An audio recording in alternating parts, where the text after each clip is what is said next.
Aaron Rodgers, the day that he decides to show up, the defense doesn't. I want the whole package. I want the whole thing this time. I'll tell you what, Romeo Doubs is looking good.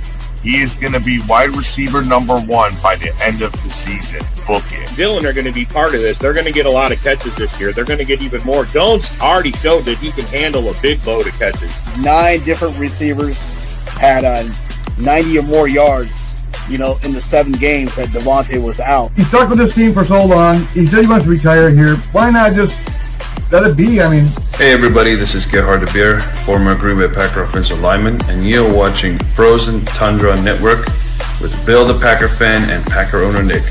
Enjoy.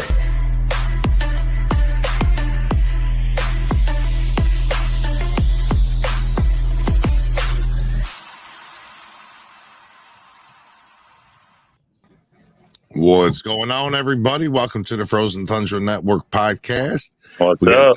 We got some interesting things going on today. I must say, people are going to be losing beards. We're going to be talking about Aaron Rodgers and what's up to come with the Packers. Yeah, get your last few feels now. Right. Stroke it up, buddy. Stroke it up. That's right. Get it in there. Say goodbye. Why don't you explain to everybody what the bet was? Well, a while ago, Nick and I decided to make things interesting. Well, right before the Super Bowl, because he was saying I should save it for the Super Bowl. And I said, I'm not shaving it for something that I don't really care who wins. Facts. Well, he goes, all right, it's something you care about. Well, if Rodgers doesn't come back, you got to shave the beard. Oh. Or if he came back, Nick had to grow his all season long. And unfortunately, we're losing this guy. You don't make a deal with the devil, bro. Yeah, I love the deal with the devil, man. Yeah, but you know what? I would have been there with you, man. I really thought he was coming back, man. So didn't I? But hey, it's not. Now watch, he shaves it off, and Rodgers ends up staying. Because technically, it's really not done, man. I mean, yeah, he's agreed to it, but there's no deal done, man. I don't think he's going back. Start off the show. Someone mad at Nick. I'll tell you what. Yeah, that's a good way to start the show. Someone mad at Nick. I like that. If Rodgers comes back, I'll keep my beard for 2 seasons in a row. Okay. That works. All right. Well, are you sure that's a lot of this, Nick, for a couple of years, bro? Well, so you end up like Kevin. Look at Nick thinking about it now. You see him, he's thinking like, fuck. Well, when he comes back to retire his jersey, you got to do it. I'm 50% native, so it doesn't really grow in right. It's going to look weird, but I'll try. Hey, man, the beard is the ultimate flavor saver, bro. That's all it is. Oh, wait, Rodgers does have to come back. He's part owner of the Bucks, so you got to grow that motherfucker. That's true. So Ken is shaving his beard today live, and you know what we're going to do? Our fearless leader over here, our wonderful co-host Bill, the Packer fan, didn't get his input on what happened, not only in the Pat McAfee show, but just the whole situation altogether. So we're going to start this show with Bill, the Packer fan. I want to know what you are thinking right now. I'm thinking hopefully we get something fucking good for him, man. I don't want no 3rd round pick. What I hear is they're trying to do like a Favre, type trade where it's like a 3rd or 4th round pick. But hell, Matt Ryan got a 3rd round pick.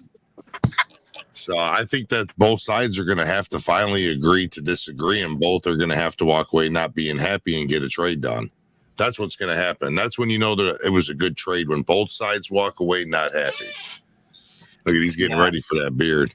What do you? He's got a nose fucking little plucker thing.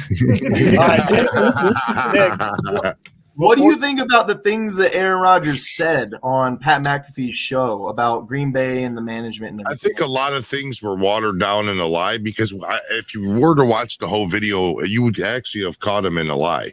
He was saying that when he left at the end of the season, they told him, we definitely want you back. But then later in the conversation, he's saying that he felt in November and December that they didn't want him back. So I think there was a lot of wishy-washy type shit being said. Some was probably truthful. Some was probably stretching and probably was not. You better hope that fucking Barry don't die out. That would be my guess. You know what I mean? That is definitely something that we talked about in the last show where I kept calling it Jackal, Mr. Hyde, right? And Jackal. It was like he would say something really nice and he would appreciate, and then all of a sudden he'd find a way to kind of throw the franchise under the bus in ways. And it just look, there's many times where people are just unjustified when they say shit about Rodgers. Like, it's like, dude, you're just being ridiculous at this point. But in this instance, I kind of saw a little bit of something I didn't like, if that makes sense. And I think all of us. Somebody tag Dave Henderson. Oh shit! But wait, look. So that's fine because I promise you, I am the most hated person on this show. I promise. You. I don't know. I'm right up there too. You know. All right. Before we He's go already looking like this. Before we go any further, Wow. take it away, Ken. Wow. Mike said you should have waited till it was done. You never know. You know what, Ken? Stop right now. Just stop it.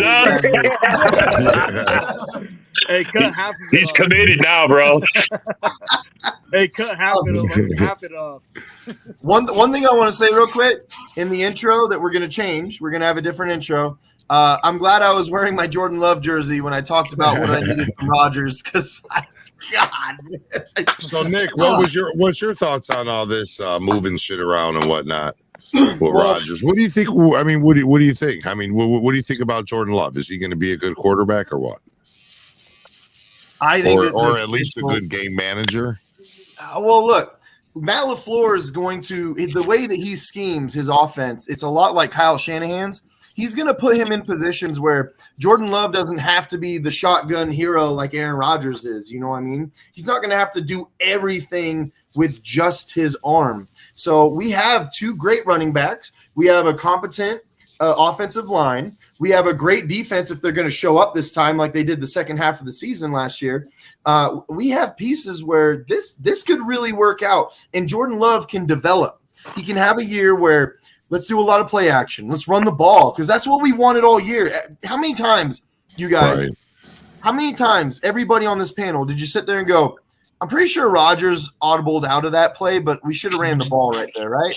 Yeah, exactly. So yeah, I think Jordan Love is ready to do what Matt LaFleur's offense allows him to do, and I think he's going to develop. I think he'll develop nicely with it. I really do. All right, that's pretty fair. Isaac, do you think our defense will be able to help Jordan Love out next season? I think so. You know, in the I think games a little bit. Yeah, I think heavily we're going to go in the draft. I'm hoping for a safety for a first round pick. I'm thinking Branch or Battle. Both guys, came to Green Bay for for tryouts. So, we have a young secondary. Maybe that's where we put it. Young secondary where we showed up, last year. So we can keep building on the secondary. Get a little safety in that position. Either we got Tavarius Moore from the Niners, but I think he's just a depth piece. We're going to test him out. But what I'm hearing is, in my opinion, more special teams and depth. To be honest, yeah, he could replace Levitt, which is just definitely build depth pieces, just like how we did with the O-line. If one guy goes down, another guy steps up and takes over. That's what we did with Ford. When Savage basically was playing like shit or wasn't filling up to the task. We just re-signed Ford. We just re-signed Ford today. Yeah, we did. So a couple hours ago. So it doesn't hurt to have depth at secondary positions, which is what looks like Goody's trying to do. Right. What do you think of Jordan Love, John Dorn? What's your thoughts on Jordan Love? What do you think out of him? I think we're gonna be just fine with him. I think he's ready to go. His footwork's good. His mechanics are all good. I mean, just the way he throws the ball. Yeah, I'm happy for him. I mean, he deserves this. I mean, he's been patient this whole time, waiting for his turn. And Ken's doing a good job over there. Yeah, man. He's got some time on his hands. What do you think about our defense next season, Robert? Do you think it'll help, keep Jordan Love in the games? I mean, I think our defense that's the strongest point of our team right now. Anyway, is our defense. We can lean on, especially we get Gary back, and You know, some of the we restructured Rasul's deal. I mean, there's no reason to believe we can't return, but we need to go higher. We need to be a top 3. I mean, that's where I want to see us at. So, I mean, we reached that. Yeah, you and me both, at least top 5. You know what I mean? Yeah. We have the talent to be there. I don't understand why we haven't done it yet. So, the defensive coordinator. Oh yeah, Barry. That's a huge problem. I'd like to pack his bags and take him out myself. You know what I mean? I mean, but who do we get? Who do we get to replace him if we do replace him? Well, Vic Fangio was actually free this season. We could have scooped him up. Yep. Yeah. A little bit of Vic Fangio in our life could have went a long way, buddy. With that talent on there. If you really look at it, I mean, our defense kept us in games. I mean, almost every game they kept us in games. It had Hopefully to. They could roll that over hopefully they can roll that over the next Other season. than the Cowboy game, the offense didn't like control any games really. Right. I mean, Real quick, let's give context to that though.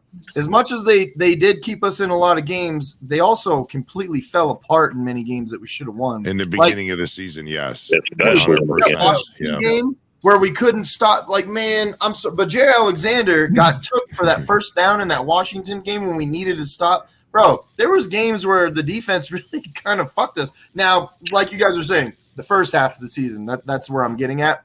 If we can have 2 second halves of the season, we'll have a great defense. So what's your thoughts on Jordan Love, Darian? What are you hoping to see out of him next season in his first year being the full-time starter? The only thing I care about from Jordan Love is consistency. I mean, I'm sure the most anybody will tell him is just like what other QBs would be told when it comes to their first year. Just play within yourself, trust the process, and don't force anything. I mean, that's the way I look at it with Love. Like if anything I say with Love, don't try to force anything or try to be the same anyone comes before you. Just be the best version of you and play within yourself and don't force anything. Just be consistent. Yeah, just be you. Yep. Yeah, he doesn't have to step in and be Aaron Rodgers. You know what I mean? You got some fans. You got some fans of Darian. You just gotta manage. He's just gotta manage the squad. I mean, basically that's what Rodgers was doing. He wasn't like having killer numbers last year. He was just playing, taking what he could get. And I mean, our wide receivers weren't there, in the first half of the game, so it was a big struggle, man. A lot of frustrations. Kind of like what Ken's going through there. I mean, look at him. A lot of frustrations. A lot of frustrations right there. What about you, Bill? Your What's thoughts up on this coming season, the defense and Jordan Love and everything coming together? Well, I mean, I'm hoping to see Jordan Love at least be Jimmy G type quality quarterback, if not better. If he could, be more of a game manager, if he's not that talented. But last night I sat here and I went and did research. I went and watched on YouTube videos before he was drafted. And multiple videos said that out of Tua and Joe Burrow, he had the most upside if he had a chance to sit. Not only did he have a chance to sit, but he sat for 3 seasons. And I think even us as Packer fans have watched different flashes of him as these 3 seasons go by. That gives you more hope. So I'm kind of thinking he's going to be something. I'm not saying he's going to be Favre. He's not going to be Rodgers. I think he's going to win us some goddamn games. Well, even, Colin Cowherd or whatever his name is on the herd, he's the biggest Packer Aaron Rodgers hater you ever said. He said without Rodgers, he's predicting a 10-win season. Really? So, and he doesn't talk highly of the Packers at all. He predicts the Jets to have a 9-win season because of a big factor that Rodgers got to play Mahomes, Josh Allen. He's got way different quarterbacks than what's actually, in the NFC. Oh, yeah. Awesome. Yeah, because when you look at to accept, press 1. To send a voicemail, press. Go ahead, Nick. You got a caller on 1. What's up, caller? What's your question? What do you want to ask us? What do you want to talk about? Yeah, so there's a rumor that came out now that Kevin Byard, the safety for the Titans, could be up either on the trade block or could possibly get cut. What are the Packers thinking about him? What's up, Greg Rice? I was just going to say Greg Rice. Sure sounded like him. Who wants to take that one? Isaac, go for it. Sorry, what was the question again? Kevin Byard, the safety, been one of the best safeties in the league for years, but kind of outshadowed in terms of Titans media because of King Henry. What do you guys feel about picking him up if he's possibly on the trade block or cut? I mean, like I said penny. before, like anything, that helps our safety position, any depth piece that, will help our safety position is more the merrier. I mean, that's what basically Gutekunst is trying to do, is build depth all over. Like there's many years the Green Bay Packers had depth in certain areas that were missing too. Like there's linebacker was very thin. Defensive line was very thin. O-line has always been something we always build on, but like the safety position is really important. As we can see last year, if Savage or Ford not playing up to their standards, we give up big yardage downfield. So the guy that you're talking about, Kevin Byard, he had similar stats to Adrian Amos last year, except he was more, how can I say, more of a ball hawk than Adrian Amos was. He had 3 less tackles. Which I like because Adrian Amos is known for his tackling mostly. He had 4 interceptions, and Amos isn't known for picking off the ball a whole lot of times. So this is a guy that's obviously bigger. He's probably got a little more of ball hawk in him, but he's proven that he can tackle with guys like Amos. So I think that's an interesting piece to add. Look. Man, it's like Jekyll and Hyde, Ken. God, man. I didn't mean to interrupt you, Nick, but holy shit, bro. Look at it. It's not even the same dude. He's a pastor on our fucking broadcast now. So, Greg, what do you think of Ken now? What do I think of who? Ken. Now that he shaved his Ken, beard. what's Ken doing? He's shaving off that big-ass beard. I'll check in on the show, you guys. I'll be in there, drop some comments and stuff. Yeah. No, I just wanted to. I thought that was interesting, man. That's one of the best safeties in the league and has been. He could potentially be on the market. And you know what, Nick? You hit something like he's always in the mix on the tackling, always cleaning up for the corners, on big plays. But I think most impressive, this dude's had 4 or more interceptions for like 4 or 5 straight years. Dude's a complete ball hawk. He's looking at his stats right now, and he looks pretty good. I'm looking at his stats. Plus LaFleur coached that team, didn't he, when he was there? He's got ties to LaFleur. Ooh, good point. Yeah. Might be. Hey, Greg, I got a question for you. How do you feel about us taking Tavarius Moore from you? Man. Hey, bro, I've talked to Niner Empire. They're all good on that guy, man. Wait, I'll just put it to you like this. We were much better off with Mosley than you guys are with Moore. So best of luck on that. Now, I heard the guys all right at special teams, though. Yeah, we'll see what you guys get going. But hey, yeah, I mean, that's really all you can expect from them. Hey, can we get a what up?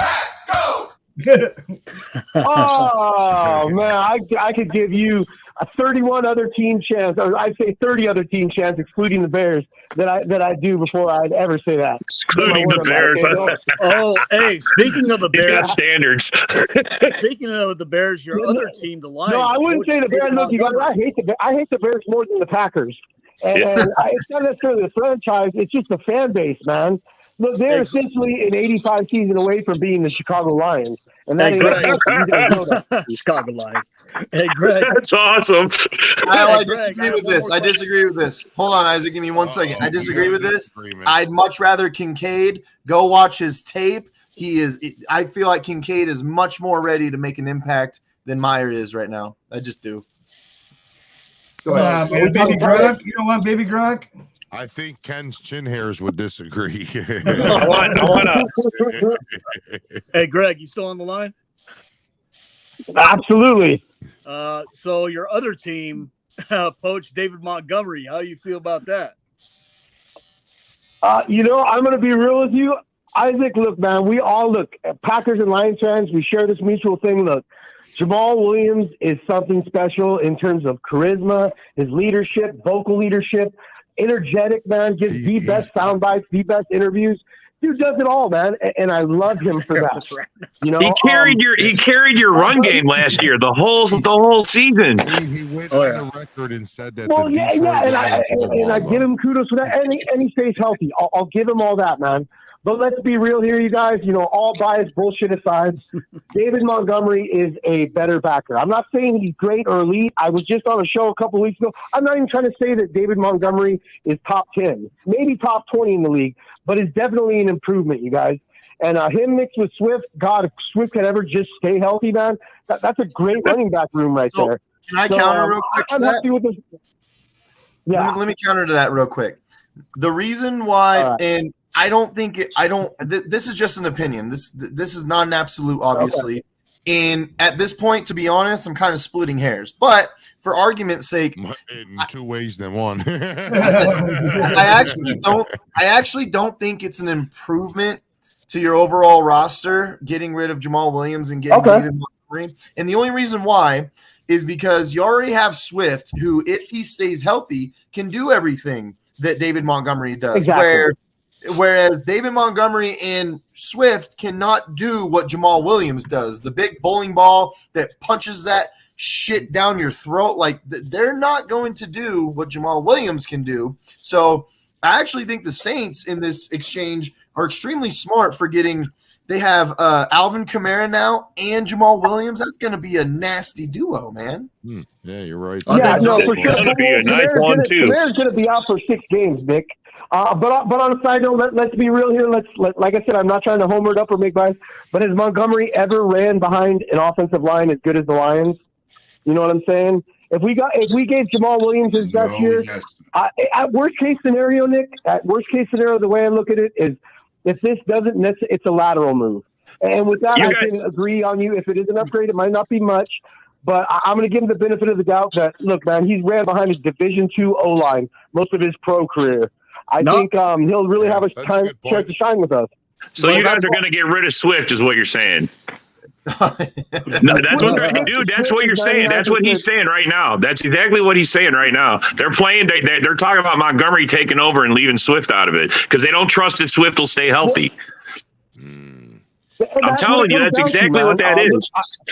Well, let me tell you one thing.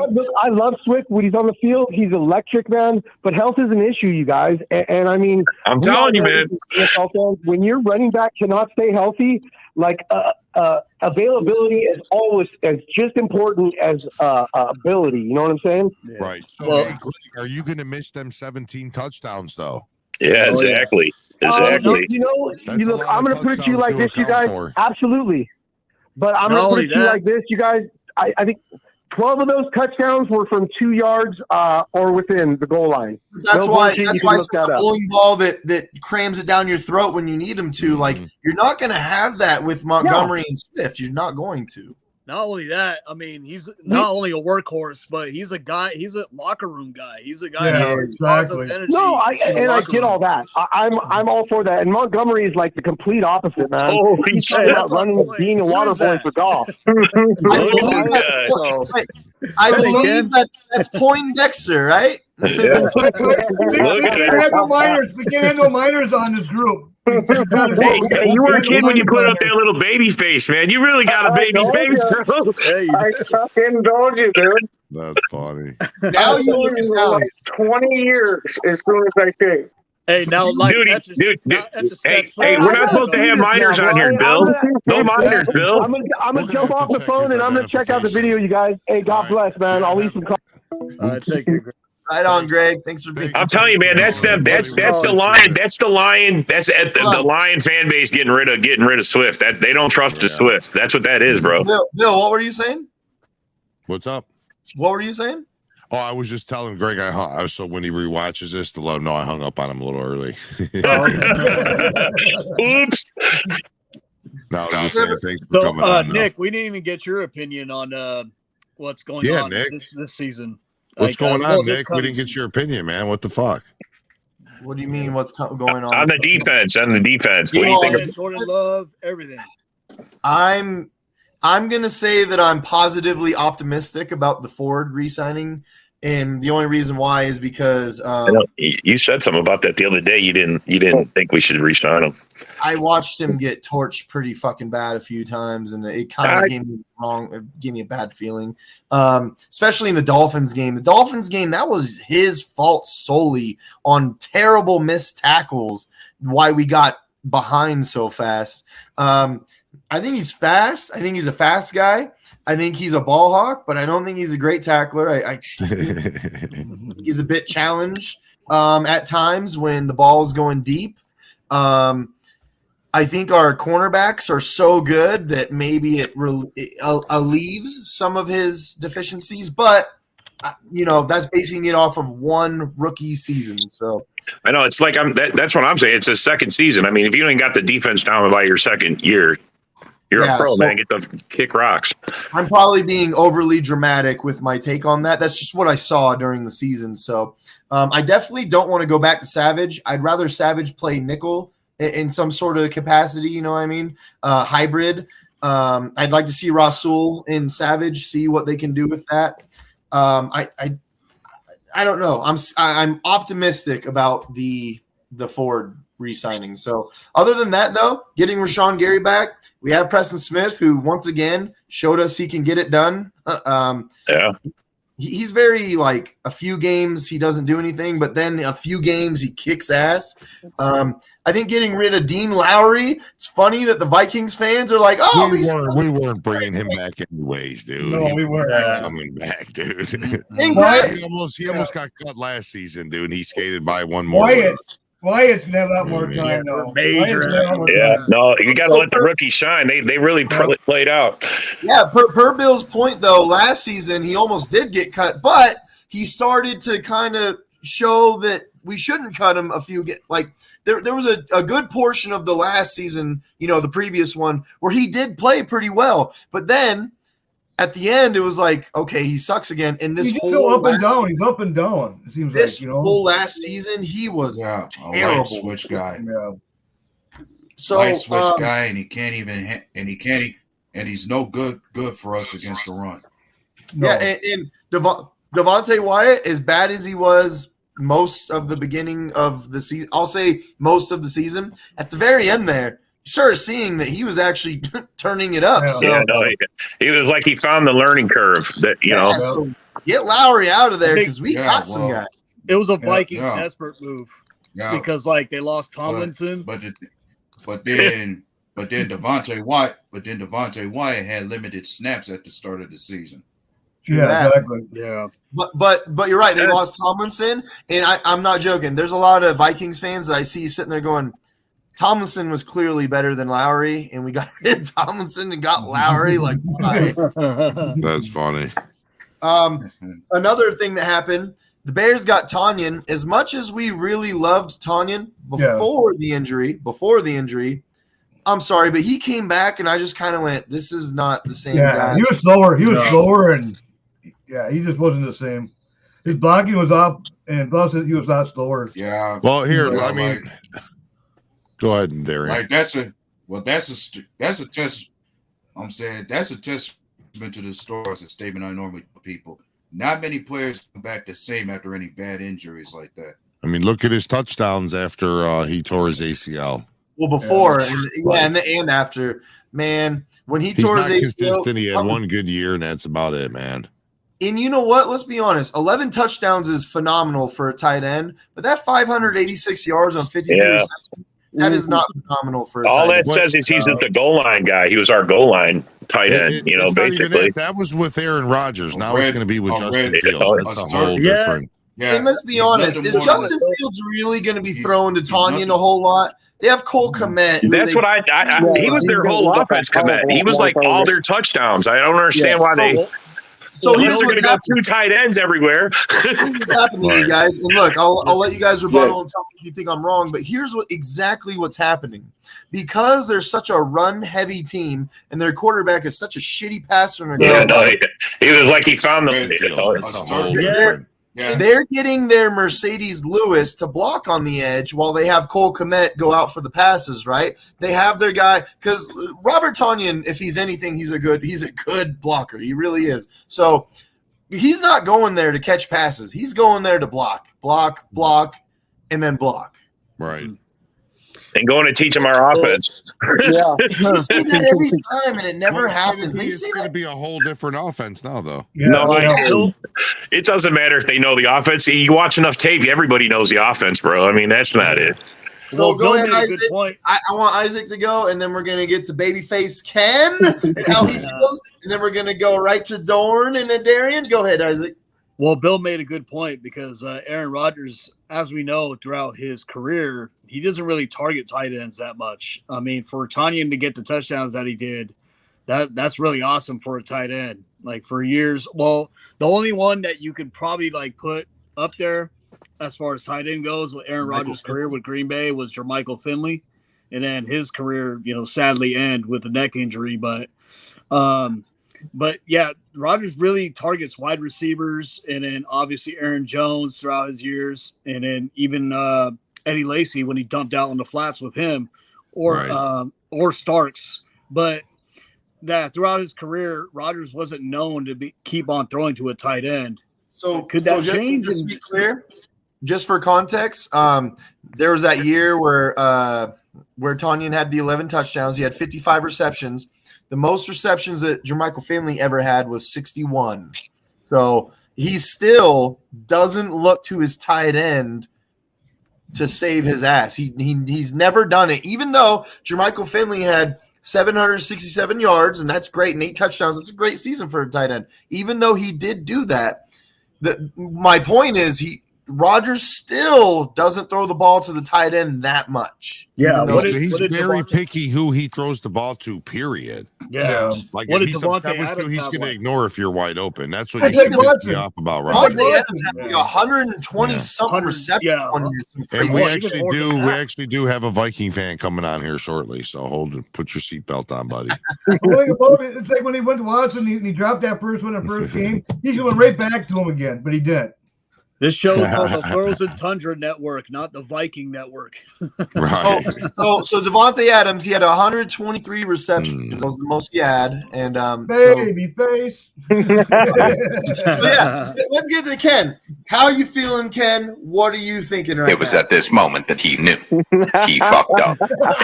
Hey man, is it breezy? Is it breezy? Oh yeah, it is definitely cold as shit. Go ahead, imposter Ken. You missed the spot. You got some stragglers. Yeah, I'll have to get it back later. If Rodgers is rough and trying and getting stuck and coming back, he's gonna come to my house and kick my ass. That's what's gonna happen. If Rodgers comes back, Nick said he'll my shave old one lady is going to eyebrow. come to your house and kick your ass over that. I will go That's 2 funny. seasons if Rodgers comes back without shaving. Oh yeah, I highly doubt he's coming back. That's why I went. Yeah, it's retire or play for the Jets pretty much at this point. Yeah. So let's talk about that. I'll start with John Dorn. Actually, you know what, Ken? I'll let you have the stage. I want to start with that real quick. We're holding the Jets hostage right now. Let's be honest. We're telling them, look, you paid Pay me, Lazard. bitch. Yeah, you did all this bullshit that you shouldn't have done. Let's be honest, you shouldn't have done it. And right now we're saying, give us what we want, or else this motherfucker can retire for all we give a shit about right now. So, Ken, how are you feeling about this stalemate right now? The stalemate part's quite annoying because you just want it to be done and over with. But if they can squeeze first and a second, maybe hopefully dreaming 2 firsts, I'd be happy. But as long as we get to the resolution of it and don't let them go for anything under than 1, then I'm cool. So let's go to John Dorn. There's no way that we can only accept 1 first at this point. Look, the Jets made themselves very, very desperate in front of everybody. They're on their knees right now, begging us. So in my opinion, there's just no way you settle for 1 first. We need this year's first, the 13th pick. We need that immediately, and we need next year's first round pick. Now, go ahead and rebuttal to that, or agree, whatever it is that you think. Well, Rodgers is actually telling the Jets to pay less as he can. he's going to tell them. He says, don't give them what they want. Give them the best they can. That hold it out. He's been telling them, man.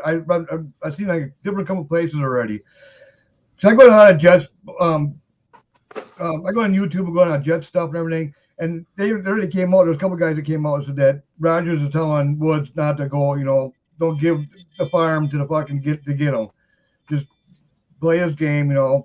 But what I want is that 13th pick, a player for this year, and then if he plays out the following year, we get another draft pick on the 225. We get like an additional second pick or something, a second round pick. I'll be a first and a player. I just want to get out the books with him. Call it done. I'll be happy with that. Yeah, but I think the organization wants some money to counteract what Rodgers is going to cost against the cap. I've seen that too. That's what they mean by compensation. Yeah, they want. That's what I think. That's the number they're trying to come up with to see what kind of cap hit it's going to take for us. Against what they're willing to give. Because I know they want money. I know they want money. I think we don't back down. Like, you want Rodgers that fucking bad. And look, if you don't get Rodgers, you are fucked, man. You are completely screwed. You already signed Lazard. Which was the dumbest fucking signing of free agency. Next will be Cobb.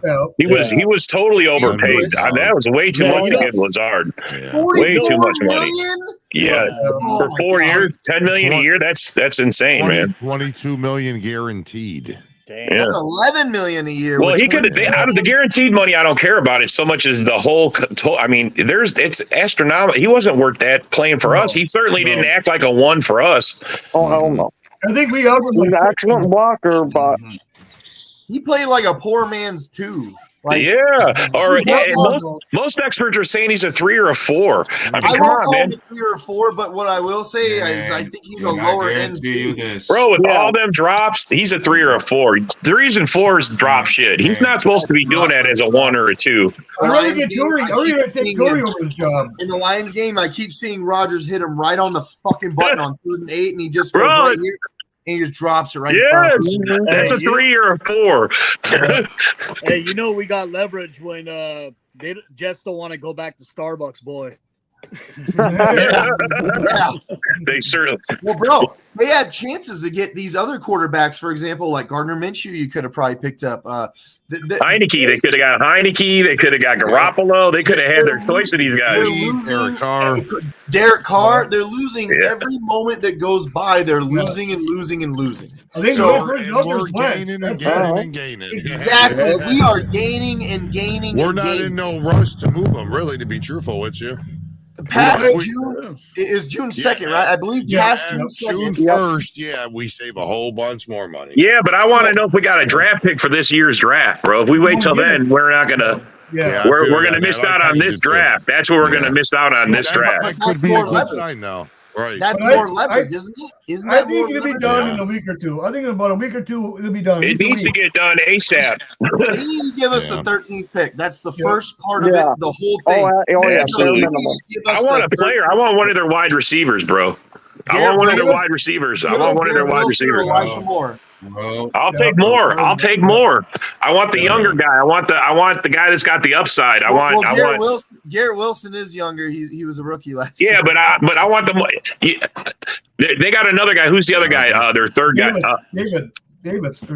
Yeah, I don't want Davis. I don't want Davis. I want the middle guy. That's who I wanted. The middle guy, and then that's Moore. Elijah Moore, because he was there last year. Moore was there last year. Last 2 years. There's an issue. There's an issue with him though, because Matt LaFleur's brother, Mike LaFleur, was actually there, and that's the reason why he asked for a trade, because they were butting heads. Yeah. So I don't know. I don't know if you brought him over here. I think we should bring LaFleur's brother over, and he could be the water boy. And wasn't heard something about their safety, Whitehead or something? Was it Whitehead? No. Well, let's their safety. They're talking about their safety too. He might be in a package deal. I don't think we need a safety from them because the draft is safety heavy. Yeah. I would love to get Branch. If we had the 13th pick and we had our own first round pick, not only could we get Branch, we could get Kincaid. Bro, we get a tight end and a fucking safety for the future, man. We're sitting pretty at that point. Yeah. I wouldn't mind Denzel Mims too thrown in that deal. Okay. Having 2 first-round picks, that's where Goody's going to deal one, I bet. He's going to deal one. If they offer 2 first-round picks, you know Goody's going to sit there and go, done. Give it to me. No, right I now, hope bro. so, man. But I don't think they're going to offer that. I don't think Goody they're going is to offer one that. of the most. In fact, it's not just He's Goody. smart. Green Bay in general. Ted Thompson, Mark Murphy, Goody. They're all the most draft pick hoarding motherfuckers I've ever seen in football history. Where for whatever reason, like, and I'm against this logic. I truly am against this logic. Where, well, we have a lot of draft picks, so that means that it'll work out eventually. In my opinion, that's not how it works.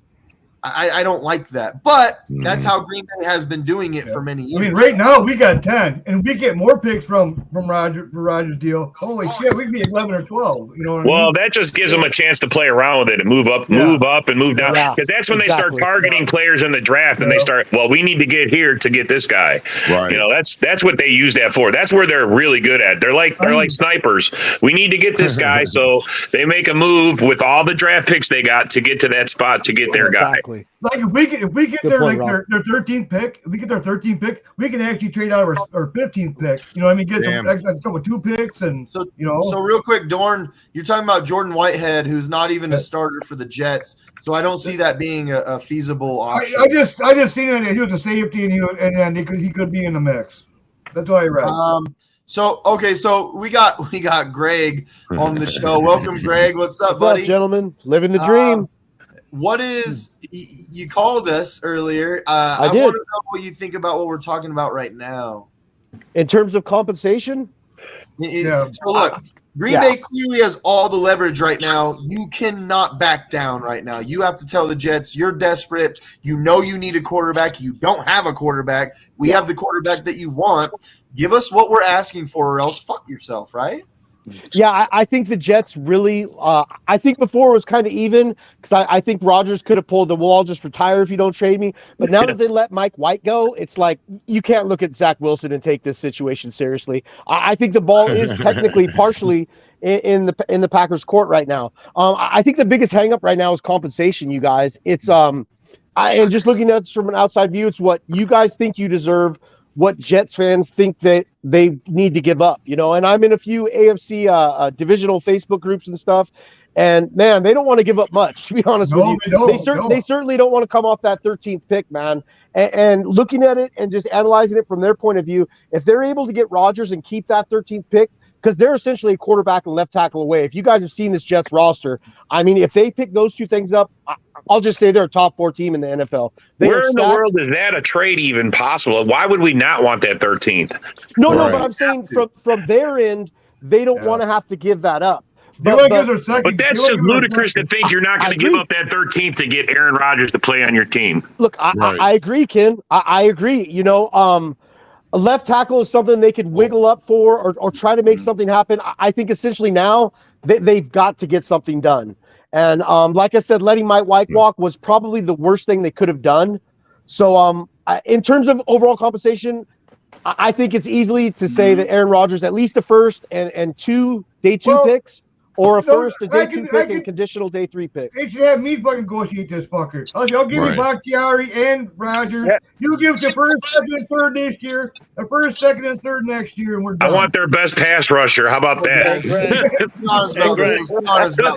Let's be perfectly honest about this, because we just talked about how ridiculous Green Bay's management is about their draft picks. They really are.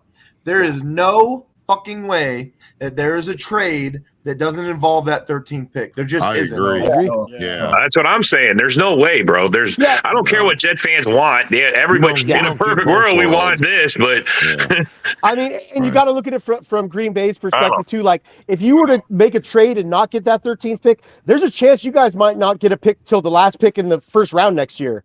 That's how confident I am in the Jets if they're able to swing this Aaron Rodgers thing. Hey, so Greg, I see what you guys are saying too. That's a huge dilemma. Hey, Greg, how do you feel about Sam Darnold? I think that's a good thing for the Niners. I'm going to be dead serious with you. They can't keep quarterbacks healthy, man. I mean, it's got to be better than Josh Johnson, right? Ooh, that was horrible watching. If Jimmy G can do it, then Sam also- Darnold can do it. Let's be honest. Exactly. Dude's about to lose. Good looking, Nick. Is it bad luck with quarterbacks or a bad O line? And also, No, their O line is actually really good. That's what I don't understand, Nick. I was saying that's what I don't understand. Jimmy Garoppolo, even before he got to the Niners, had injury problems. So he's just one of those kind of guys, man. Yeah, but they went through 3 quarterbacks last year. Oh, I know. Sam Darnold does not ever get fucking hurt. Never does he. True. He did last year. I understand that. And then but let's be honest. Sam Darnold didn't really get hurt that bad. They had Baker Mayfield, and they were kind of chomping at the bits of like, let's get Baker Mayfield in there. You know what I mean? So they kind of held Darnold. He doesn't actually really get hurt. Like, let's be honest. He's a tough dude. And kind of like what you guys are just touching on. Look, let's be real here. As a third string quarterback, Sam Darnold's got to be the one of the best in the league at third string. So, If you're going to break it down, some teams don't even carry 3 quarterbacks, man. Exactly. They better carry 4 or 5. I actually think that Justin Fields is the worst third string quarterback in the league. What do you mean third string running back? Running back. Third string running back, man. Keep it straight. Keep it straight. Fields is the Christian Ponder of quarterbacks. Oh, Lord. Oh, Lord. All right, Greg, what's your thoughts on Justin Fields? I love you, Isaac. I look at Justin Fields as I love what the Bears did in this trade. They really set themselves up for a good hypothetical in case Justin Fields doesn't work out. Look, the dude's got to improve on his passing game. I've watched your guys' show before. You touched on it. Him not going through his reads and going immediately to running, not a good look in today's NFL.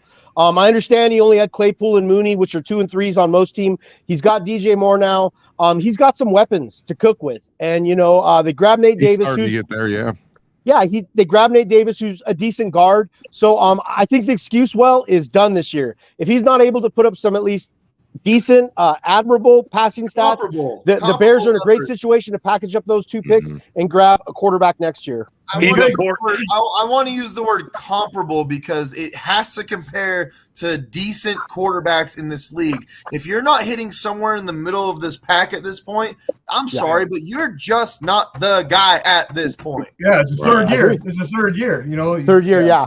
Get it together. Greg, your prediction is by the time the Bears build and they become the Arlington Heights Chicago Bears, he won't be the quarterback? No. I'm not sure, to be honest with you. Like I said, Justin Fields, they went through a plethora of injuries last year. I'm willing to give him the benefit of the doubt of this just this year. And if he's not able to break that 3,000 passing mark, as well as cut down on his rushing yards, Bears fans promoted his highlights. I look at it as desperation. A couple of them were great highlights, but when you got your running back just abandoning his reads and going straight to that run, it's just it's not sustainable successfully in today's NFL. To be honest, it's not gonna last. Most of his passing highlights, the good ones, the guy was wide the fuck open. And it was a broken play. He's usually a broken play on the defense, man. That's hilarious. I've said this for a long time. One of my biggest issues is, for example, a young Aaron Rodgers. I'm talking about young Aaron Rodgers. Can throw a guy open. He can make a throw that the guy is now open because of where you pass the ball to him. Whereas Justin Fields, he blindly it's face value when he throws the ball. Like, he has to stare you down and throw the ball to you, and he never touches. He doesn't have the touch right now. Yeah. He just bullets that shit to you, and you have to be wide open because he cannot lead you open. It's a big problem. And let's be honest, fellas. He can't hit a park semi, Yeah. And let's be honest, fellas. Bears don't develop quarterbacks either. No, they don't develop much. They don't develop it. They don't develop nothing, bro. Yeah. Like you could be the Lions. You could be the Lions, and I'm sorry, Greg, but let me hear. Cover your ears, Greg. Cover your ears. Let me hear it. I heard it all.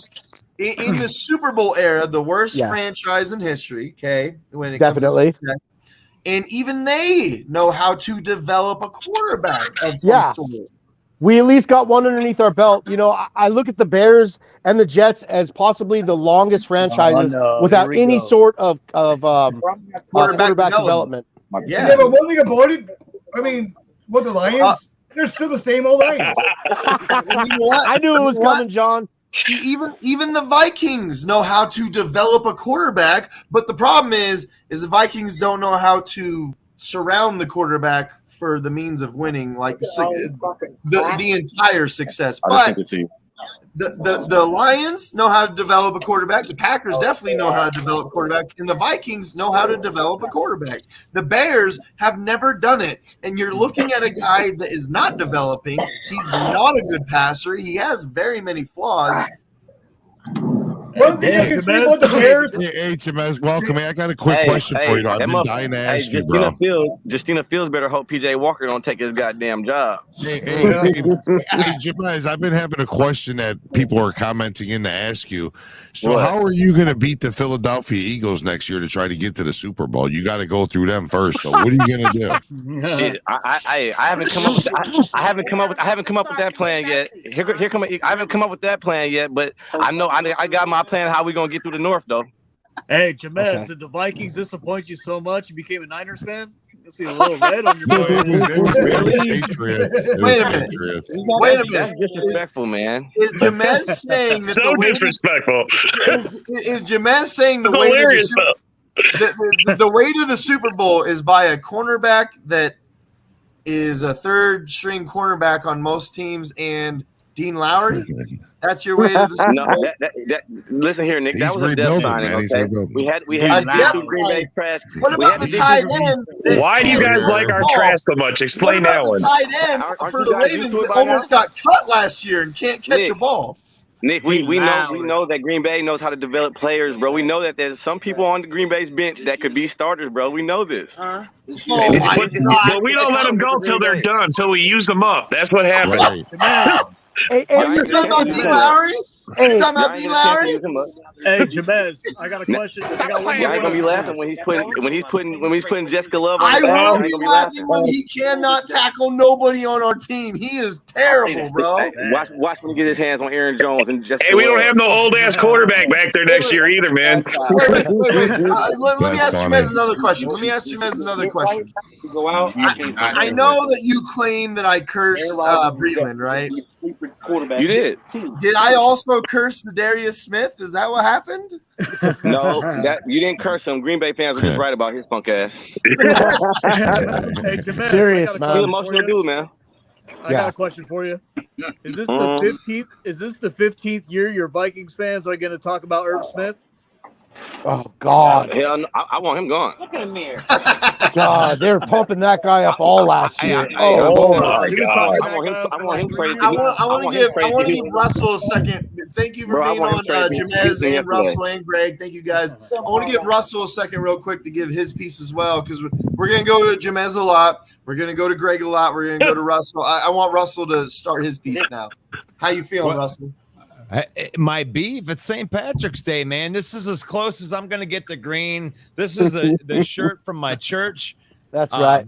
All camouflage, man. I'm representing NTC, Bristol and Belsey Road in Burton, Michigan, baby. Let's go. This is Hey, Russell, can we get a gold pack goal? Russell, can we get a gold pack goal? Like I said, this is as close as I'm going to get. You got it. Hey, Russell, you literally turned and looked like Bill was sitting right next to you. That was crazy. This show is sponsored by Ken's Shaven Beard. Nice. Happy St. Patrick's Day to everybody on Babyface Ken, we gonna call it from now on. That's right, Ken. Good job. Babyface. That's right. I told y'all.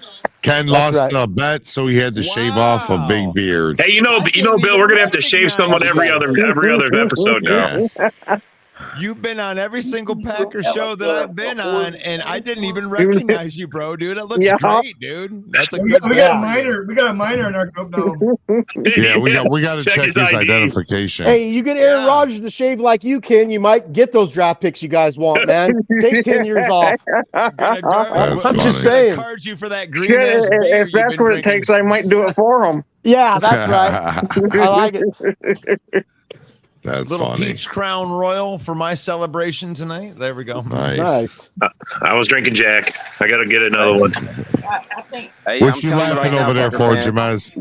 Y'all better hope Jessica Love doesn't flop, man. You already started. You can't even give the guy a chance to start before you got to give him a new name, huh?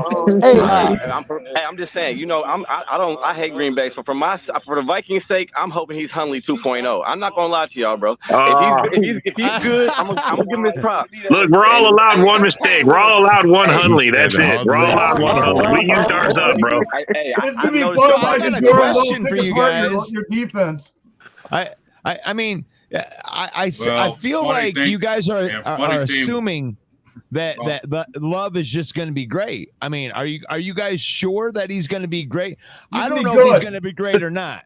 But he'd be great, but he'd be good. Look, there's a big question mark on him, but we're all got positive vibes. Positive vibes. Okay, so let me put it this way to Jamez and Russell. And you know what, Greg, too. Let's put it this way. You've at least seen some sort of flash that is possible, at least. Yeah. It's at least possible. Yeah. And you guys are at least hoping right now, like, please don't be great. Please don't be great. Right? Nick, you know why it's possible, Nick? Because he got that chance. Right? He got that chance like Rodgers to sit back for 3 years, bro. He got better. He was trash as fuck when y'all first got him. He's just raw. Those facts, man. He's changed a lot. I'm hoping. As a fan of the Lions, I hope that he's average to bad. Like, but I feel like the consensus I get from Green Bay Packer fan is that, I mean, this is not even going to be a drop off from Aaron. Oh, that's crap.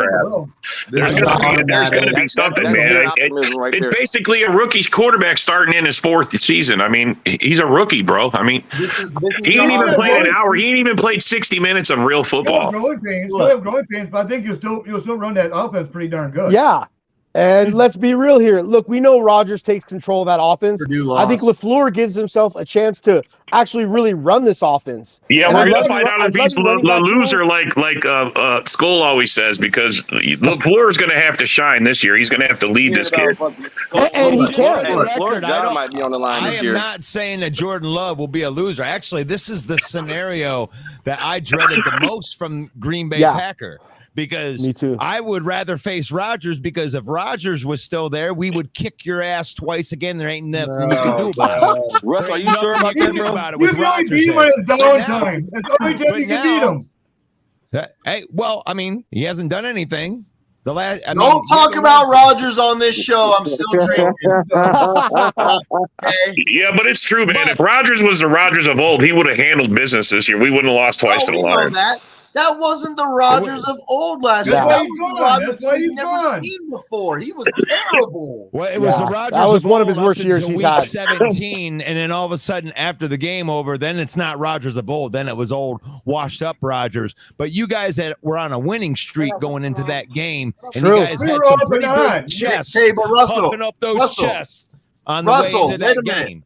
Wait a minute, Russell. The context of that is it wasn't Aaron Rodgers that was winning those games. It was the defense. Yeah. It was the defense kicking the shit out of everybody. Rodgers barely averaged 200 yards a game, man. He was lucky if he had 2 touchdowns in a game. I mean, he was average, below average. The defense did play good week 18, too. They actually did play good. The problem was it was a great the game. combination of Rodgers not playing well for the millionth time last season and Aaron Jones fumbling that fucking ball before the half. That fucking killed us. And Russell Douglas. Russell Douglas. Yeah. What the fuck are you doing? Yeah, that was the most undisciplined Packers team I have seen on the field. Facts, man. And that was Facts, just hard youth. facts. That was just youth, I think. Rodgers or Love can't fix that. Oh, True. wait a minute. Whoa, wait a minute. If Jordan Love versus the Eagles comes out and plays the Lions, you guys are fucked. Let's be honest about that. So Jordan Love can play so good that all of a sudden Walker will be disciplined? Okay. Well, that's not what I meant.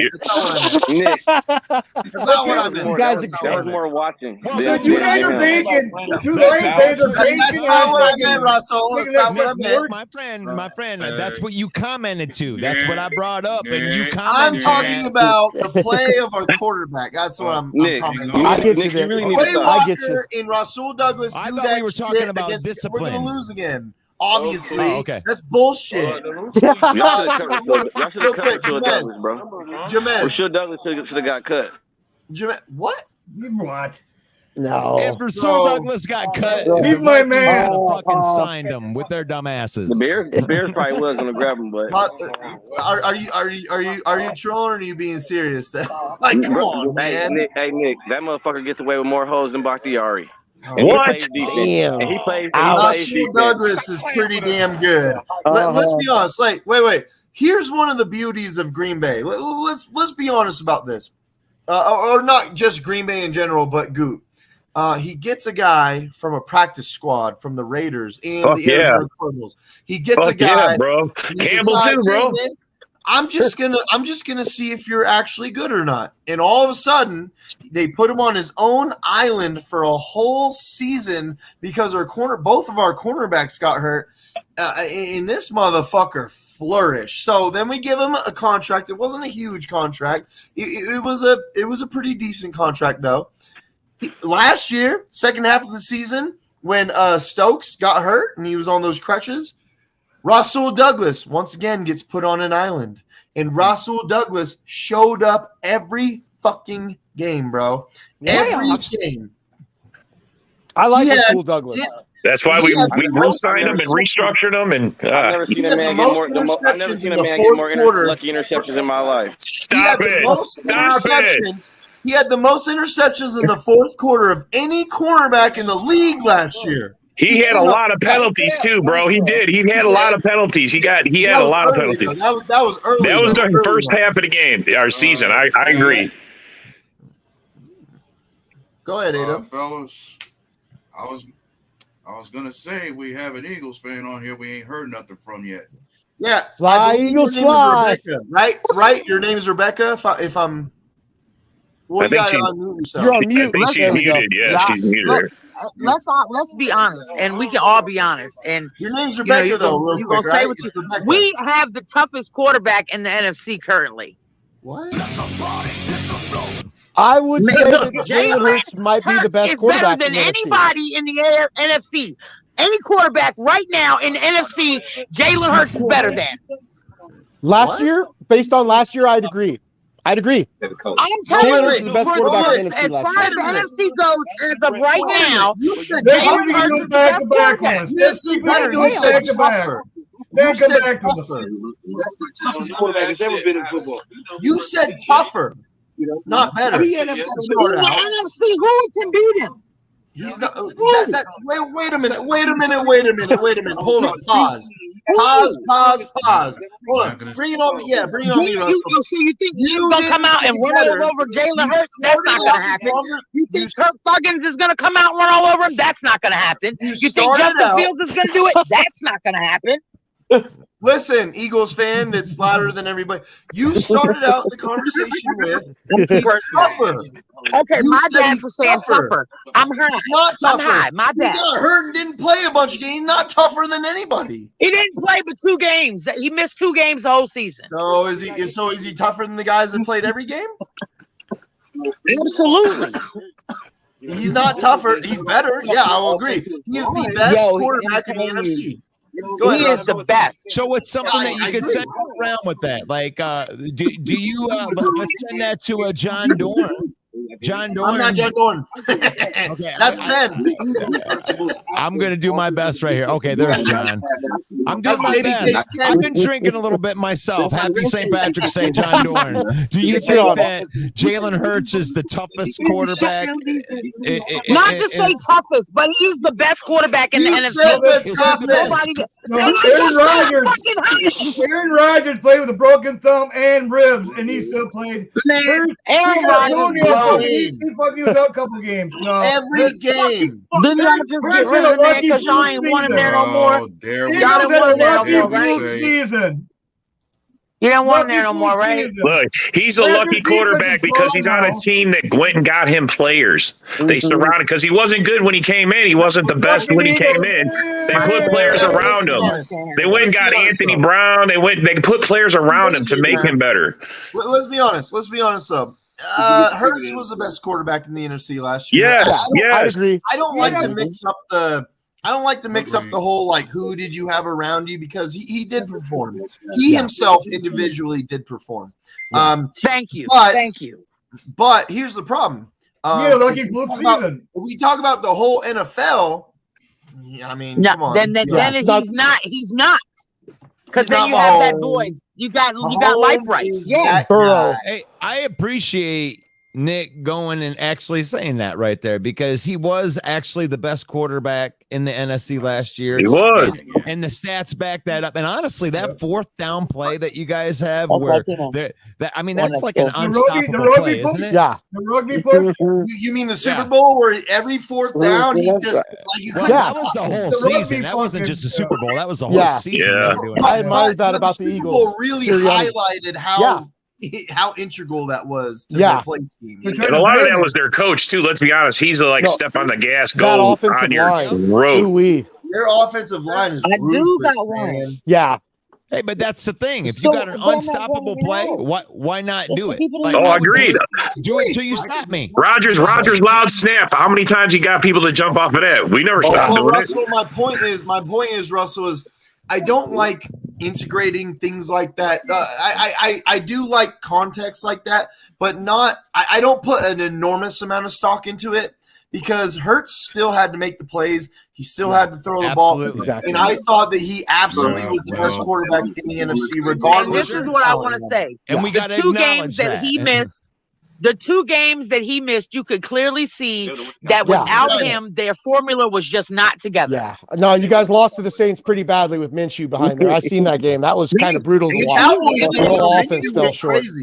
Minshew went crazy in that Cowboys game. Oh, yeah, he did. That was a great game. He tried. Now, so I thought. I mean, I thought that how he played in the Cowboys game, that he could come out and maybe do something with the Saints, but he flopped with the Saints. Hey, Bill, he played hard. He tried to keep us neck and neck with the Cowboys.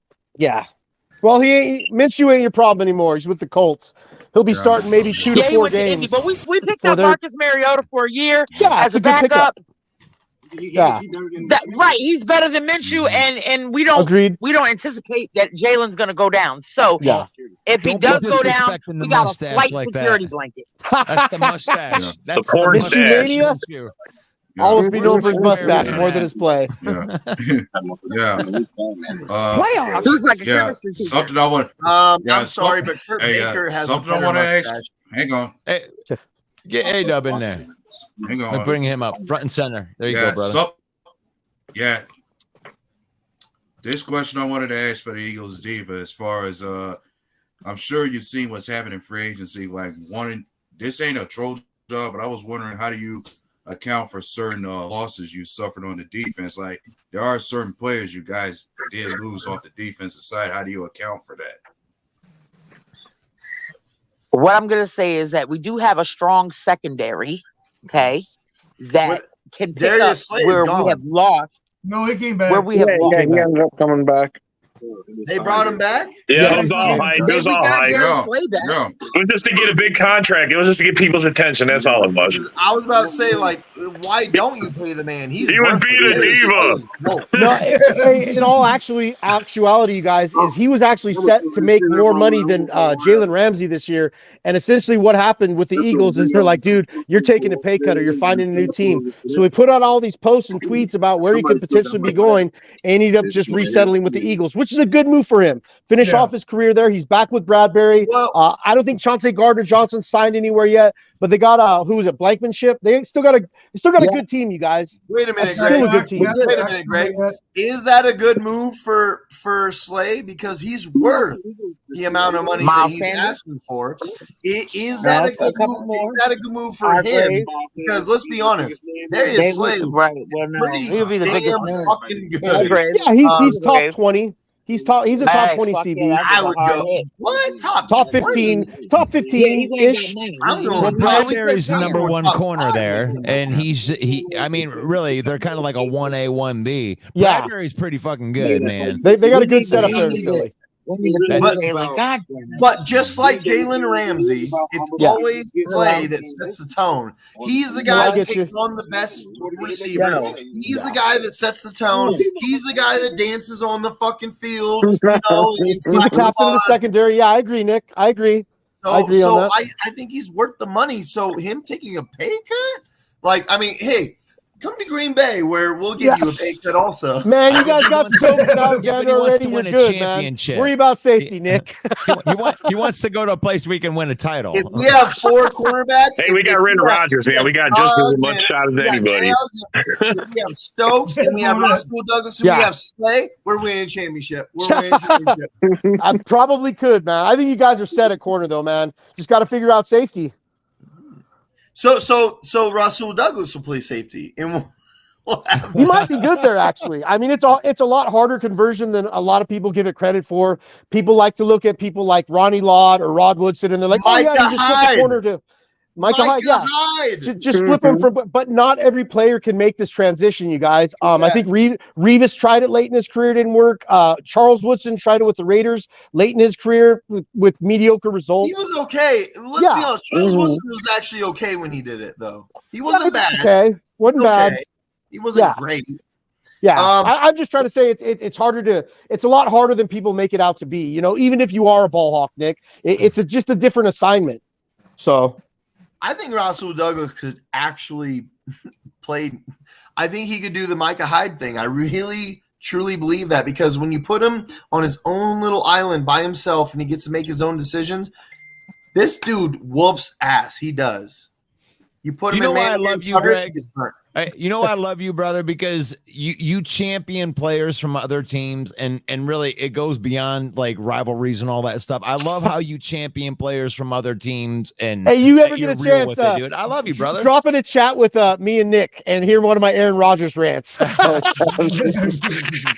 I'm just you kidding, give guys. credit where credit is due. You got to admit that. Me and Nick, Greg are like this, but yeah, we are. That's my boy right there. Like this. And I'm up. And I love realness about it. I love the fact that Nick, that you were champion, other guy, that you actually can admit that, Jalen Hurts had the year that he had. I appreciate that.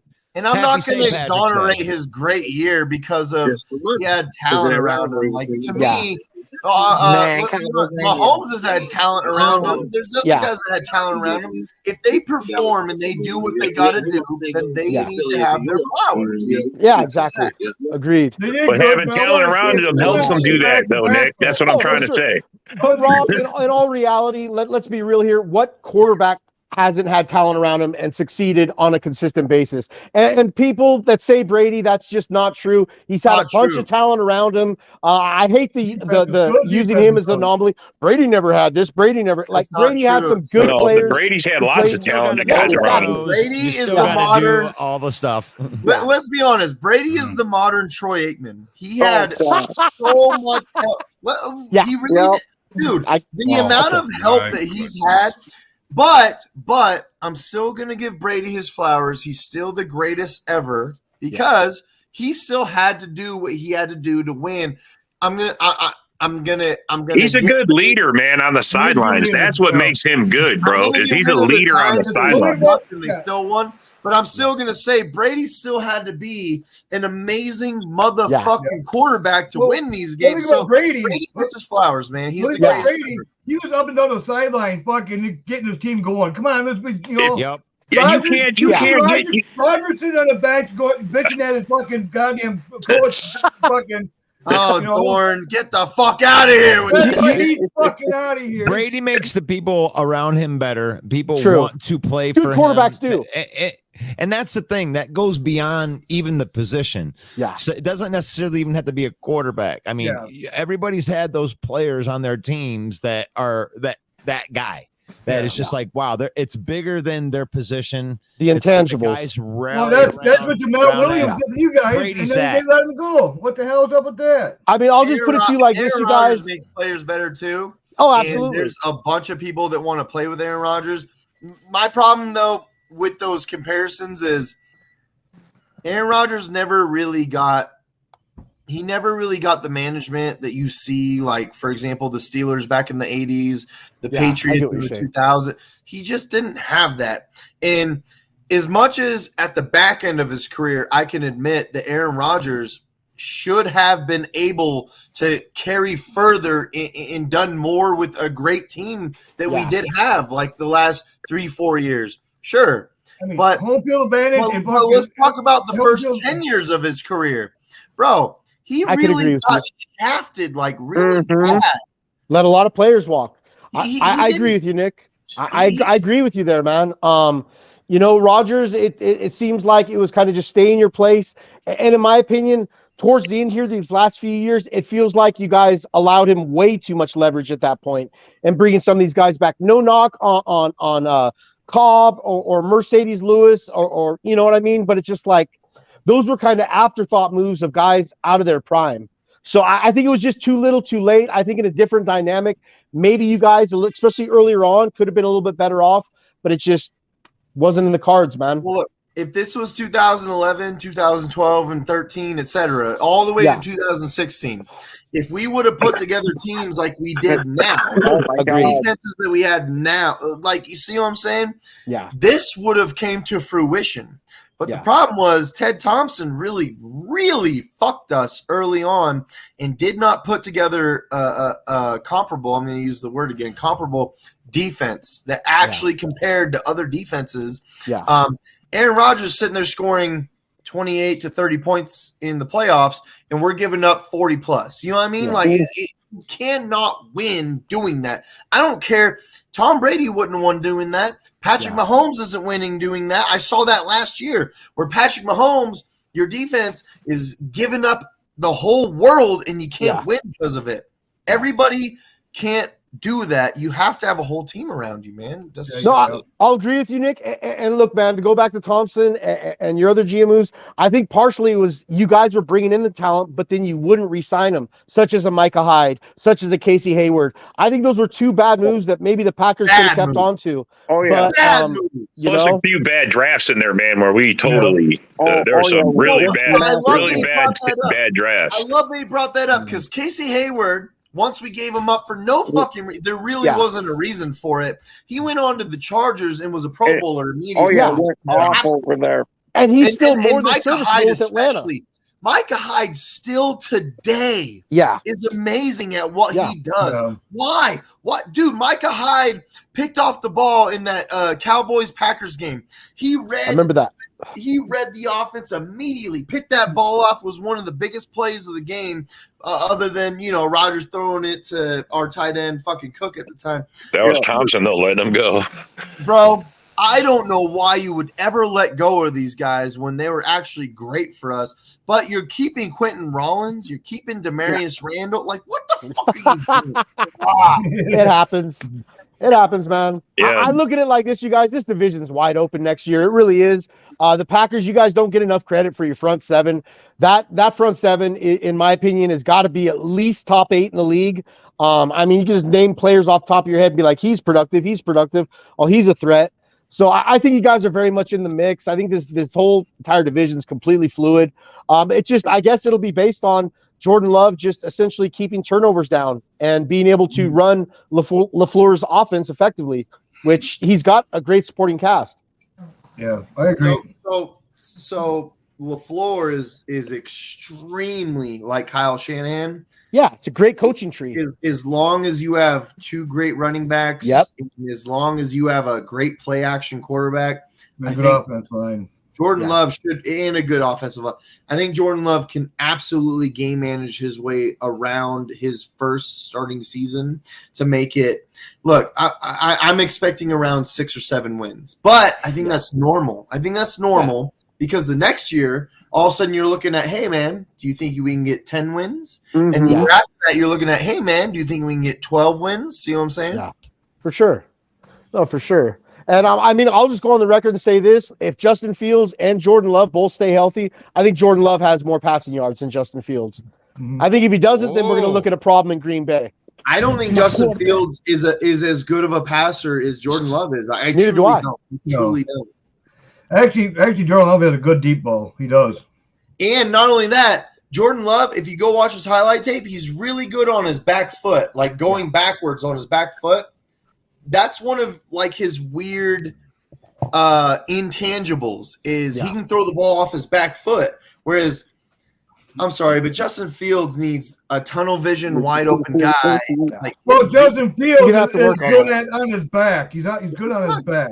You guys just need to get ready to hear "Love the Watson" all season long. Oh, I absolutely believe that. I just haven't seen enough of Love against aggressive defense. A defense that's really attacking him to really make. Well, that's how it's going to be. They're going to do that. They're going to pressure the new quarterback. Guys know that he's going to be hitting you guys with a ton of zero blitzes, especially if you guys play him early in the season. Yeah, for sure. Oh yeah, we're expecting him to get. That's what you do to a rookie. You got to find out what he's worth, what he can do, man. You got to put the pressure. Put the fire to him. Know he ain't a rookie. And he ain't no rookie. But he is, bro. He don't even have 60 minutes probably. Let me hear A-Dub. Well, and as far as defenses bringing a major blitz against them, he's already seen that his second year that he played against Kansas City already. Yeah. Spagnuolo brought the house. I remember that game. So this is difficult. It's so difficult to talk about the unknown. But if I'm being honest, like I watch a guy that I've seen a million times. I know what Justin Fields brings to the table.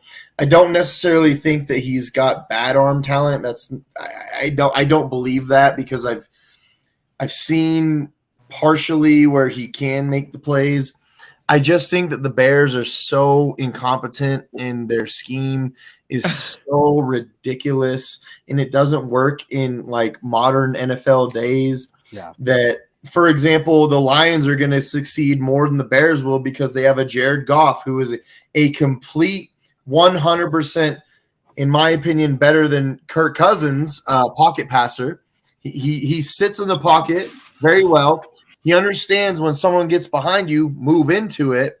I think that is something that succeeds in today's NFL. For example, Patrick Mahomes is not a running quarterback. Can he take off? Sure, he can take off every once in a while, but this dude is going to take 2 steps into the pocket and find his guy. You got to make your reads. Yeah. Justin Fields never once shown me that he can make his 4, 5, 6 reads. He can't. Yeah, I would agree with you there. And what you touched on right there is – go ahead, A-Dub. Greg's next after A-Dub. Go ahead, A-Dub, but Greg's next. I was going to say – and I was going to say, if you listen to most Bear fans, he has the excuse that he doesn't have an offensive line in front of him that can protect him. And I'm thinking they still have yet to address that right now. Yeah, they're still ranked 12th, I think. I think they're ranked on 12th.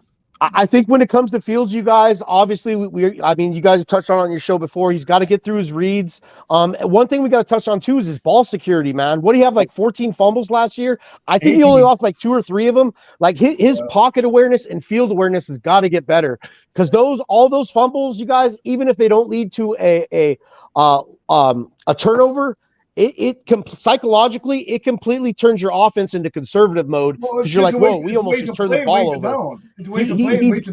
Yeah, he's got to get better at that. He's got a bunch of stuff he's got to work on, and it's crazy seeing Bears fans keep wanting to compare him to Jalen Hurts when the situations couldn't be more different.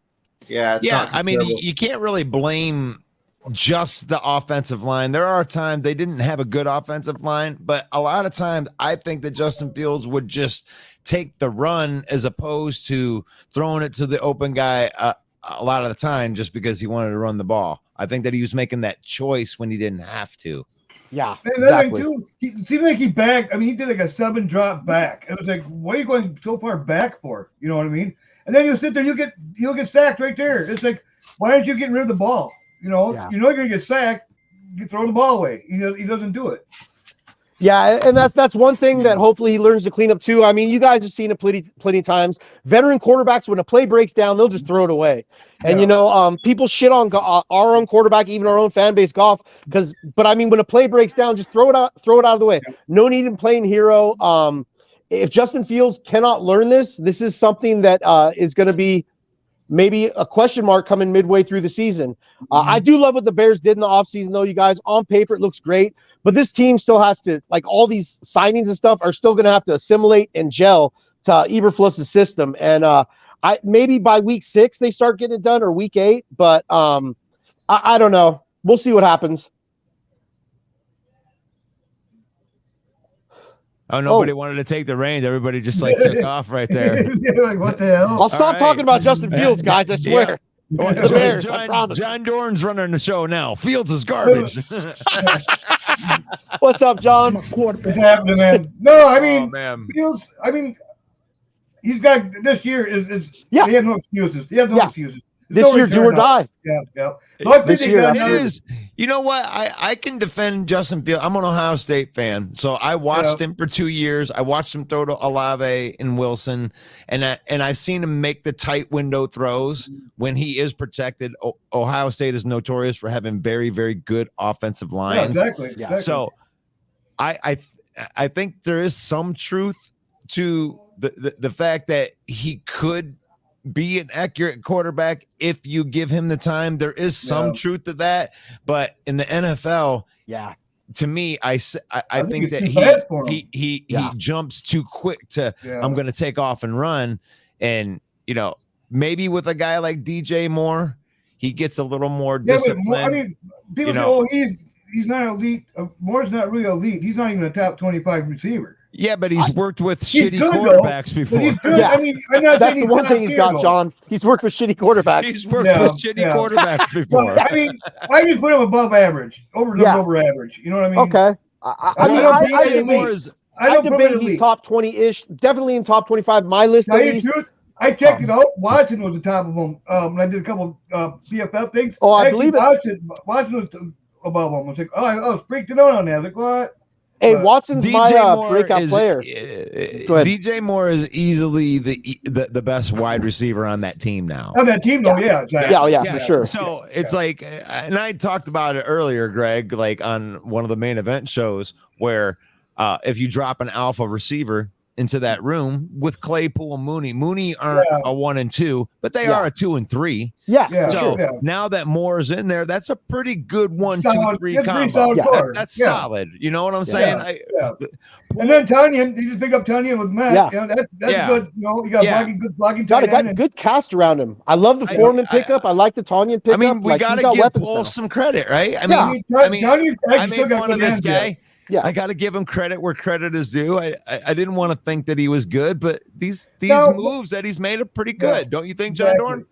I think he did a pretty good job so far, but I think you said it's on paper. I want to see, just like, remember the dream team of the Eagles? Yeah, 2011. You know I mean, nobody knows how it's going to go. You know what I mean? I remember that. Different.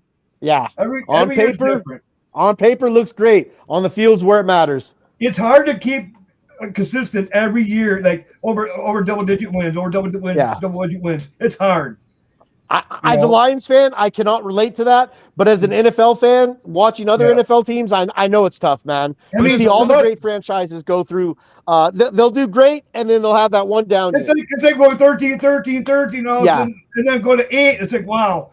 Yeah. 8 actually, to you guys, 8 is like 8 or 9 is like, fuck yeah, well, we're fucking kicking ass. We're ecstatic about. We won.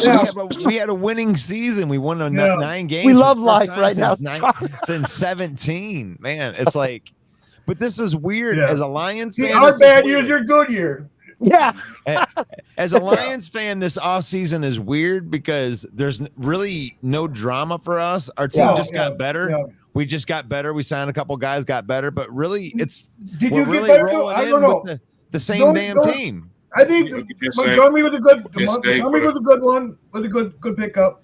That Subs or whatever from the Steelers. I think he's pretty decent corner. You guys picked up. But it's another situation like what we were just talking about, where it's like maybe DJ Moore's not the best wide receiver, but Cameron Sutton, he's not the best cornerback, but you drop him into our room, our cornerbacks were garbage. So he's easily the best cornerback in our group. What about that Mosley, though? He's already got an ACL to, I get you, John, but hey, man, on a real note, when healthy, this kid can produce, man. But health is a factor. Like I said, so we'll see what happens. Sport Track had him projected at $16.6 million a year. They had him at 8 figures, if he's John. Average at $6 million, that's a win. Man, why would they pick up a guy? I think Holmes likes those guys that got torn ACLs for some reason. Yeah. You know, hey, our hospital unit, our mass unit, our mass unit's great. I mean, what can you say about Holmes? Is like he finds the dude that's just about ready to not be injured anymore, and he kicks ass. I mean, hey, I gotta jump off, you guys. Hey, God bless. I gotta get ready for work, man. You guys have a good one. Good talking with you, A-Dub, Russ, John Dorn, Nick. Always. Have a good one, man. All right. What do you think about Chark? What about Chark? You guys gonna sign him, or he wants too much money? With who? You guys gonna pick up Chark? Yeah. Shark? I mean, I don't know. It seems like we do have some money that's left. I like our team, man. We got 57 guys that are under contract, and we're going into the draft. So, like, these draft guys are obviously gonna get a spot. 2 first-round picks, 2 second-round picks. What are you gonna do for that receiver, though? I mean, he needs to get one more at least. Well, Josh Reynolds is kind of in all that right. I mean, he's a number 3. Khalif Raymond was clutch. I mean, he caught the catch that gave us a first down in the game at Lambeau. I mean, he makes clutch catches. I mean, I can't knock on St. Brown. He's awesome. St. Brown is an alpha. Yeah. He's a number 1. Yeah. Jameson Williams, I think if they don't sign. I forgot about Vic Williams. Yeah, he ain't gonna last. Are you kidding me? No, he ain't gonna last. Why? Why wouldn't you think that came out and said he has doubts on him? I think he's gonna be injury prone. For one thing. The other thing, he was 1 for 9. I mean, he dropped quite a few passes last year. Now he was 1 for 9 for 40 yards. Let me give you a little insight. In 6 games. Jordan, before you embarrass yourself anymore, this dude touched the ball 5 times last year. He scored 3. He scored 3 times. 2 of them they were called back by penalties. But this dude's got game-breaking speed. I mean, you can call it whatever you want, but if you're not worried about him, I certainly hope your defensive coordinator's worried about him. Well, they're probably are. If he's not, you're going to get blown out in every game. I don't know. His hands. He looks like he's talking about Watson dropping. I've seen him jump quite a few. I'm gonna be honest. We know how good Watson is. We're gonna game plan for him. But if you ain't worried about Jameson Williams, you're gonna get torched. No, I'm just saying. I've seen Williams fucking drop balls though. I mean, well, here's the thing. I'm gonna be honest. When it came to Jameson Williams, the only knock I would have had against him is what was he gonna look like as far as recovering from that ACL tear? Because I said before, many players don't come back the same when it comes to injuries like that. He had his speed, though. You can see he had his speed. Oh, when he picked this up, he had his speed. Well, as a Detroit fan, I mean, I know you guys have had some blazing fast people, but we haven't seen a guy that fast in Detroit yet. Like when I watched him take that first end around, and I was like, oh my God, these guys are trying to take the angle on him. They ain't getting him. When he scored that 40-yard touchdown. Yeah, I mean, on the road, yeah. I was just like, wow, this guy's got real. I mean, Calvin Johnson was definitely fast, but he wasn't fast like this, where it was like, this guy's got an extra. I would love to see. I love to see a race again. And Calvin Johnson had a vertical on him too. Yeah. Well, I mean, Calvin Johnson could jump and catch the ball over anybody in the world, but Jameson's different. I mean, he was a gunner. He was a gunner. Like when you're thinking that he's going to get injured, that's why I laugh, because this dude lays people out with blocks. I've seen this dude is physical. Like that. I watched him before the draft and stuff. I got this up my eyes on him. I don't know. You just got to prove it to me. I mean, just like all receivers, anybody, you got to prove it to me. I mean, he's got everything there to do it. I mean, well, he's definitely got to put on some weight. I mean, you can't. Yeah. But being at 185 pounds, that you put on 10 pounds of muscle, you're fine. I would love to see 195, a race. That's fine. I like to see a race between fucking Watson and him, just a straight out race, and see who's faster. I mean, it's right there. They're both of them have different kinds of speed. Yeah, like where Jameson's speed is, it's like where he can pull it out of nowhere. Now Watson has good long distance speed. He could win that race if it's 100-yard race, right? But if it's just from 1 to 15 yards, Jameson Williams will torch. I don't know about that. Christian Watson. Oh, okay. You can not know about it all you want. You can. Hey, Dub, what is your thoughts on that? Yeah, I've seen how quick those guys are, and I can give an edge to Jameson Williams somewhere in his game as far as Christian. Like when it came to Christian Watson, my thing with him is like he's got the speed and he's got the build, but yeah, his hands were inconsistent. But then my thoughts on him having inconsistent hands is a matter of the system he was a part of. Like NDSU, the college that he came from, that offense was mostly built around running. They don't do much with receivers. So yeah. Yeah, and here's the thing: is like now that they've been in the NFL for an entire year, both of them. And they've had NFL coaching. Now it doesn't matter that Jameson was the first wide receiver, like he was touted as the best wide receiver in that class. Yeah. But now after a year of NFL coaching for all of the receivers, they're all kind of mixed in the same bag right now. And however good Jameson is going to be is how good. I think he's going to have a good year with you guys. I mean, a good career with you guys. I mean, what I love what the Lions organization did with him is they didn't allow him to be the 12 target guy right off the bat. Like, you got to move up the chain. You ain't going to move ahead of Leaf. You ain't going to move ahead of Raymond or Reynolds or Amon-Ra or DJ Shark. You got to move up the pecking order. Be happy with your 3 targets. But I don't give a fuck when you were drafted. We don't hand anything out here in Detroit anymore. So I like that about the way they handled his business. Don't you think, guy, you don't have Hard Knocks this year? Well, if you're on Hard Knocks, it's because your team's awful. So yes, I'm glad that we're not on Hard Knocks this year. So what, the Bears going to have it this year? They didn't announce it, did they? I don't know who they got on it. Are the Jets going to be on it? I don't know. They should put the Jets on. That'd be great with putting Aaron Rodgers. Well, they had a pretty decent year, though. I think they won like 8 games, didn't they? All right, but we are recording this. I know we only got 3 people watching, and thank you for watching, by the way. But like, I feel this confidence with Love. So there's 3 wheels when it comes to this guy. He's either going to be, like Rodgers, and you're not going to lose a step, or he's going to be average, or he's going to be awful, right? Can we agree there? Yeah. Right. So it's like no one's entertaining the fact that he could be awful. Like, and that's fine. I'm not trying to be a homer to the Lions or anything like that, but it's just like what if he sucks? Every time I seen him take a snap, he has control of that offense. Every time I see him control, he is going to throw an interception here and there. That's going to happen. He's going to make mistakes. I mean, come on now, as part of the thing. But as like middle of the year, we should see that progress get better and better and better. That's what we're hoping. But I see him. He's actually when he's under center. You can tell he's got control of everything what's going on. I love you guys.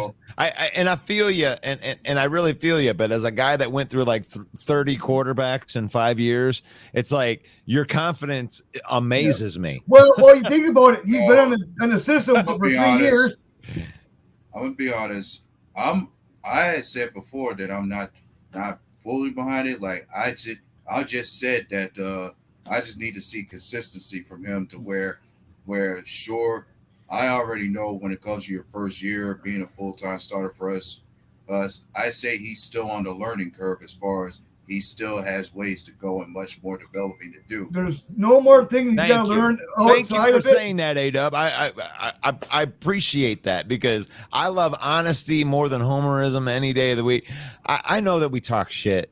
And I love the NFC North, the huddle. I love all of the smack talking and all that stuff, but I love football talk more than anything else in the whole world. And, when it comes to real, how do you really feel about your team? And it's just like, that's where I want to get because I've been through what you guys are going through. And I hope that you suck, but I mean, if you guys get another Hall of Fame quarterback, it would blow my mind. It was Like me, the football guys just love the shit out of the Packers. I mean, I wouldn't know what else to say other than like, oh, there's another one. But Wow. see, they're watching him in college, before college, and it's just they knew who they wanted. They went up and grabbed them, and now they can mold them the way they want them. I mean, he's been in the system for 3 years. He knows everything about this system. He knows the book inside and out. Now he just has to do his get on the field and learn from that. So compensation. Nick, are you still out there, or am I just? I don't know if he's got the frozen tundra. I'd love to talk to you too. We only got like 2 viewers anyway, so we're just talking. But I want to know about this stuff. But Hard Knocks. We're talking about Hard Knocks later. Before Chicago, New Orleans Saints, Washington Commanders, and the Jets, and they're the ones that qualify right now for this year's. But they haven't announced it yet. But it looks like the Bears are in the running for it, though, which would be awesome if it was. So, what do you think that the compensation is going to be for Aaron Rodgers? You think they're going to get that 13? Yeah, I think they get that 13, or they're not going to get them. I'm almost positive of that. Really? Like, do you think they would go as far as to not even go through with the trade? Yeah. Wow. Sorry, love. Guess what? You're sitting back. I envy the spot where Green Bay is right now. So for anybody that's out there, if you're a Lions fan or if you're a Vikings fan or a Bears fan, and you're just thinking that this thing's going to fall off the wheels for the Packers, let me give you a little business insight. When it comes with business, they don't have to do shit. As the Green Bay Packer organization, they have to do shit until 4 days into training camp. So they could drag this out if the Jets want to run their organization or try to play hardball. There's no hardball for them to play. So Green Bay could be setting like, I want 2 first-round picks or suck it. Mm-hmm. And I don't care if you can't get your team together. I don't care. So and if you after June 1st, actually gets cheaper for the Packers, actually. So I mean, why wouldn't they wait?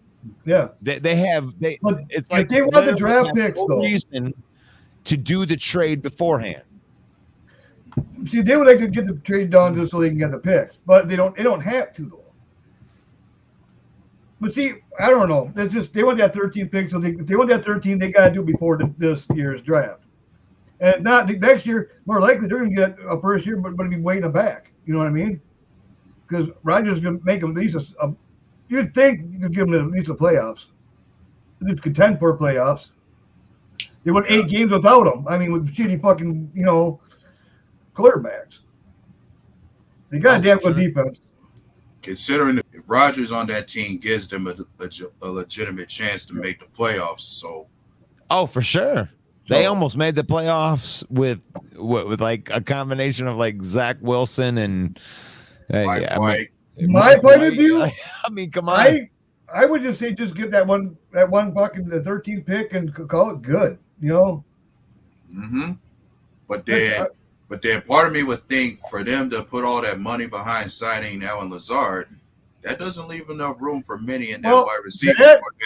Eventually they'll have to cut somebody out of their receiving corps. They'll restructure to do some match. I mean, if they really want to make it happen, like I was looking at Over the Cap for the Lions stuff that they did, and it was like amazing to me. It's like they still have 18 million in cap space, and they signed all these guys, and I'm like, I don't even know how they did it. Like, well, plus you got to have like about $6 million just for the draft. Right. I'm going to stop the broadcast.